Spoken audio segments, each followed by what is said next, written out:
Assalamualaikum warahmatullahi wabarakatuh. Perkenalkan, saya Firmansyah Ferdiansyah, mahasiswa Fakultas Hukum Universitas Pasundan, NPM 181000208. Di kesempatan kali ini, sebelum saya membahas materi yang akan saya sampaikan, saya ucapkan terima kasih kepada Ibu Tia Ludiana SHMH dan Pak Paris Fahriza Jodi SHMH sebagai dosen pengampu mata kuliah hukum pidana dalam jurisprudensi. Di sini saya akan membahas mengenai kewenangan hakim dan kekuatan hukum dalam persidangan online. Ada sedikit pendahuluan dari saya sebelum masuk pada tema yang telah ditentukan, yaitu mengenai kehadiran COVID-19 di Indonesia sendiri telah memaksa pemerintah untuk mengeluarkan kebijakan new normal. Kondisi yang tidak pasti telah hadir dan membawa masyarakat dan tidak mempunyai pilihan lain selain bergerak dan melanjutkan hidup. Di balik kondisi yang tidak pasti itu, ada tantangan yang harus dihadapi dari seluruh aspek kehidupan, salah satunya yaitu tentang dunia peradilan. Terhentinya proses peradilan akan berdampak besar bagi stabilitas keamanan bangsa dan negara, serta menimbulkan pelanggaran hak asasi manusia. Kemudian, penanganan terhadap perkara di pengadilan tidak dapat dihentikan sekalipun dalam kondisi pandemi. Persidangan di masa pandemi telah menimbulkan ancaman besar tidak hanya bagi keselamatan warga peradilan, tetapi juga bagi para pencari keadilan.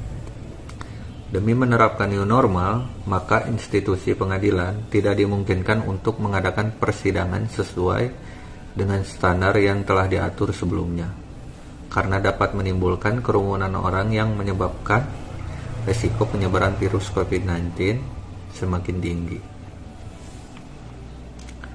Nah, dengan adanya Peraturan Mahkamah Agung Nomor 1 Tahun 2019 tentang administrasi perkara dan persidangan di pengadilan secara elektronik telah menjadi solusi bagi institusi.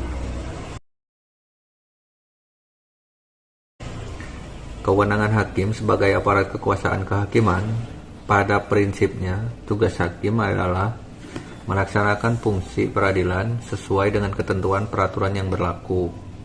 Dalam menjalankan fungsi pengadilan, tugas hakim ini menegakkan hukum dan keadilan. Sehubungan dengan hal tersebut, dalam menjatuhkan putusan hakim harus memperhatikan 3 hal yang sangat esensial. Yang pertama yaitu keadilan, yang kedua kemanfaatan, dan yang ketiga adalah kepastian hukum. Nah, sebagaimana pendapat Sudikno Mertokusumo, ketiga asas tersebut harus dilaksanakan secara kompromi. Maksudnya, ketiga asas tersebut harus diterapkan secara berimbang atau proporsional, sehingga putusan tidak menimbulkan kekacauan atau keresahan bagi masyarakat, terutama bagi para pencari keadilan. Kemudian, hakim mempunyai peran dan kewajiban di dalam mengawal dan turut melaksanakan arah kebijakan, pimpinan dan aparatur di lingkungan mahkamah dan badan peradilan di bawahnya dalam menjawab arah perkembangan era digital 4.0. Tentu dalam menjalankan peran dan kewajiban ini harus dilaksanakan secara profesional. Akibat pandemi virus COVID, ya kita sebut dampaknya ya, sejumlah terdakwa kasus pidana menjalani persidangan secara online.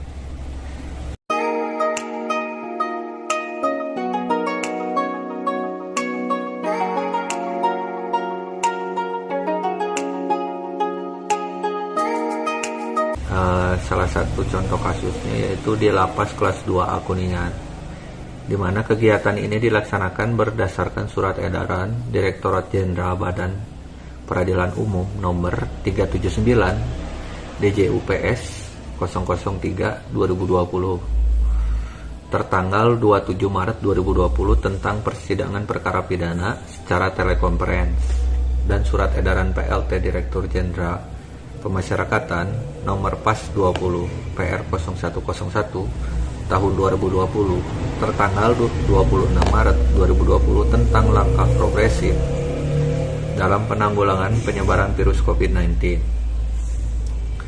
pada unit pelaksana teknis pemasyarakatan Senin 6 April 2020. Kemudian dari prosesnya, sidang ini dipimpin oleh Ketua Majelis Hakim Pengadilan Negeri Kuningan dan diikuti oleh para jaksa dari Kejaksaan Negeri Kuningan, dan sebagai kuasa hukumnya itu dari Posvakum Pengadilan Negeri Kuningan, serta dihadiri oleh 5 orang terdakwa. Pihaknya mengaku sidang online perdana yang dilakukan sempat terkendala teknis akibat jaringan yang terputus-putus saat persidangan dimulai. Semua kendala dapat diatasi dengan baik secara teknis. Kendala yang dihadapi tadi ada sedikit trouble dari jaringan internet dan suara yang diterima kurang jelas.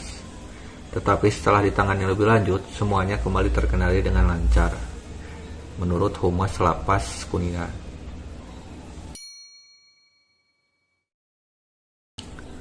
Kemudian kedudukan hukum sidang online dalam proses terpidana Lapas Kuningan tetap sesuai dengan ketentuan yang sudah dikeluarkan oleh pemerintah. Mekanisme penerapan hukum acara pidana sebagaimana diatur dalam Perma nomor 4 tahun 2020 tentang administrasi persidangan. Perkara pidana di pengadilan secara online memberikan 2 alternatif untuk melakukan persidangan dalam perkara pidana, yaitu secara offline ataupun online. Persidangan dapat dilakukan secara online baik sejak awal persidangan maupun pada saat persidangan perkara sedang berlangsung. Hal demikian memang tidak diatur sebelumnya di dalam Kitab Undang-Undang Hukum Acara Pidana atau peraturan hukum lainnya. Kemudian penutup dari saya,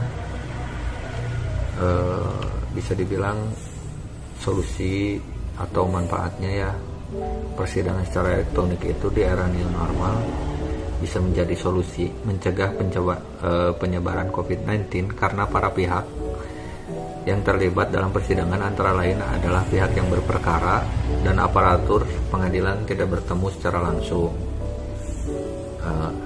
Akan tetapi ya, landasan hukumnya masih menggunakan Perma nomor 1 tahun 2019 dan SEMA nomor 1 tahun 2020, yaitu hakim dan aparatur peradilan dapat menjalankan tugas kedinasan dengan WFH, termasuk dalam pelaksanaan persidangan yang dapat dilakukan secara elektronik. Nah, meskipun ada beberapa manfaat, hal ini memicu adanya beberapa kendalaan, antara lain adalah persidangan secara elektronik belum diatur dalam undang-undang, termaksud mengenai pembuktian dan alat-alat bukti. Yang kedua, kurangnya sarana prasarana serta sumber daya manusia. Dan yang ketiga, kurang siapnya masyarakat menggunakan teknologi.